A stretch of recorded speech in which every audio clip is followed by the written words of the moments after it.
Good morning students. Today we are reading 10th class English subject के अंदर poem number 4 चलेगी आज। An elegy on the death of a mad dog. An elegy, elegy का अर्थ होता है एक शोक गीत।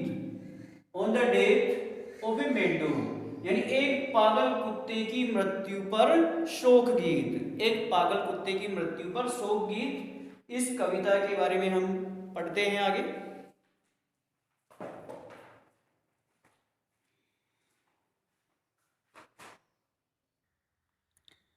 पोएम 4 है an elegy on the death of a mad dog यानी एक एक पागल कुत्ते की मृत्यु पर शोक गीत। पोएम का परिचय देखते हैं पहले। About the poem, the present poem in an extract from Oliver Goldsmith novel यानी यह कविता ओलिवर गोल्डस्मिथ के उपन्यास द विकेयर ऑफ वेकफील्ड से ली गई है।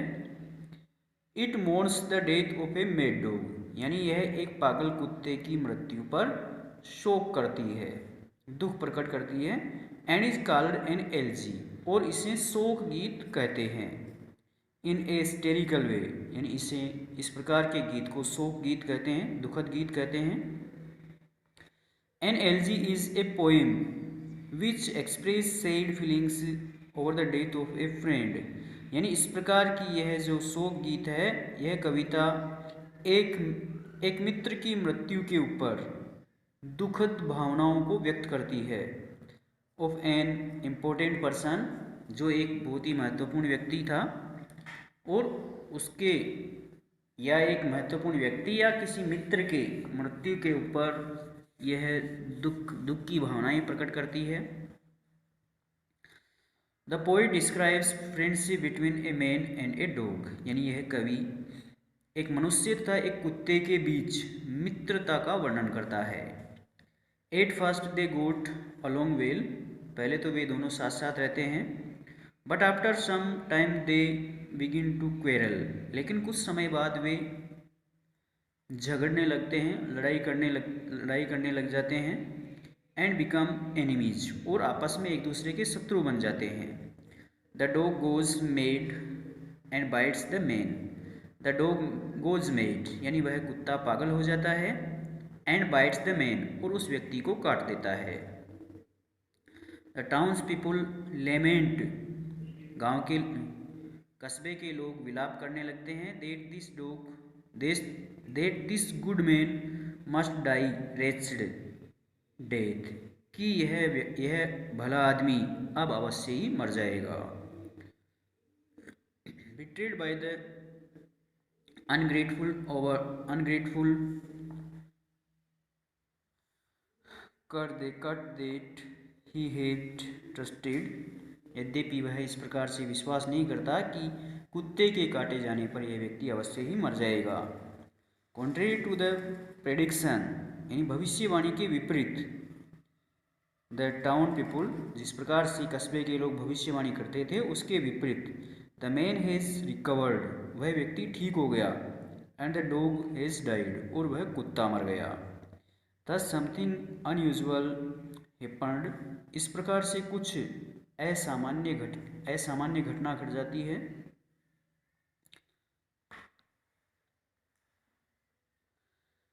The poem is a good example of satire of human behaviour यानी यह कविता मानवीय व्यवहार पर एक अच्छा उदाहरण है। The sudden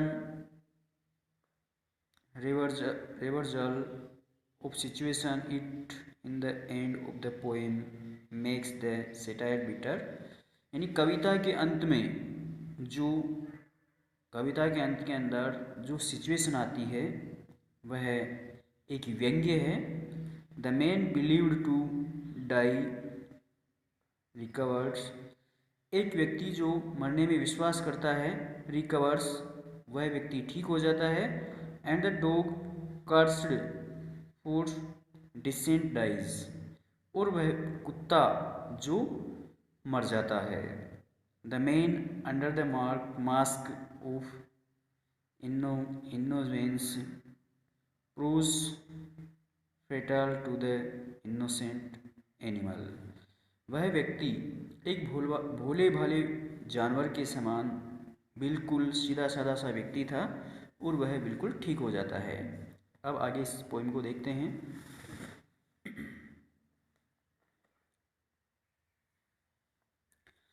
good people all of every sort, यानी सभी प्रकार के अच्छे लोगों।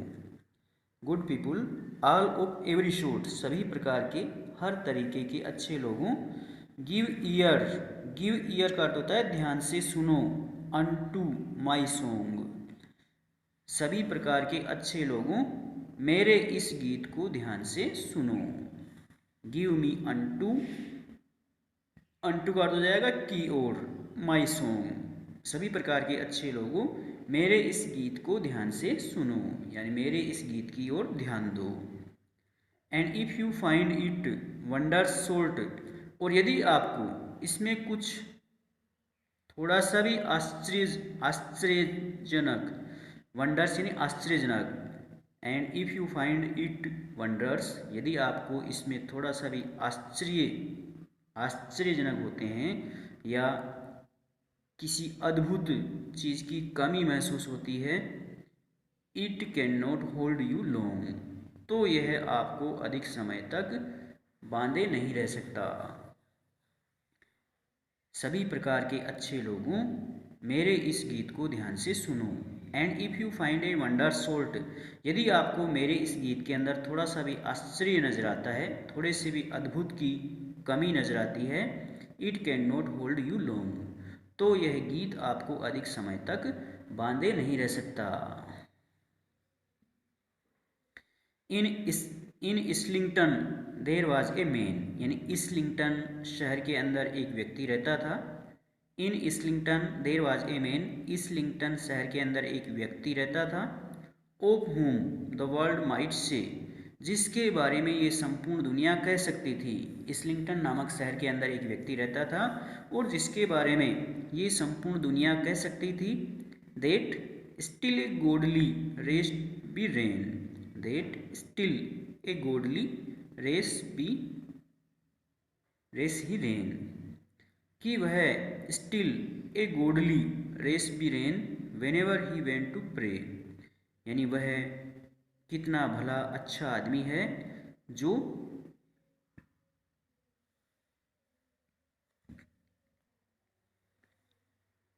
That still a godly race he ran, वह धार्मिक सिद्धांतों के आधार पर जीवन व्यतीत करता है। That still a godly race, godly race का अर्थ हो जाएगा धार्मिक सिद्धांतों के आधार पर जीवन यापन करना। That still a godly race he ran, वह व्यक्ति अभी भी धार्मिक सिद्धांतों के आधार पर अपना जीवन यापन करता है। Whenever he went to pray, जब कभी भी वह ईश्वर के लिए, ईश्वर से प्रार्थना करने के लिए जाता है, यानी वह धार्मिक सिद्धांतों के आधार पर जीवन यापन करने वाला व्यक्ति है। Whenever he went to pray, और जब कभी भी वह ईश्वर का ध्यान लगाने के लिए जाता है, ईश्वर के प्रति प्रार्थना करता है। A kind and gentle heart he head, वह व्यक्ति दयालु और विनम्र हृदय वाला है। वह व्यक्ति एक दयालु व्यक्ति है।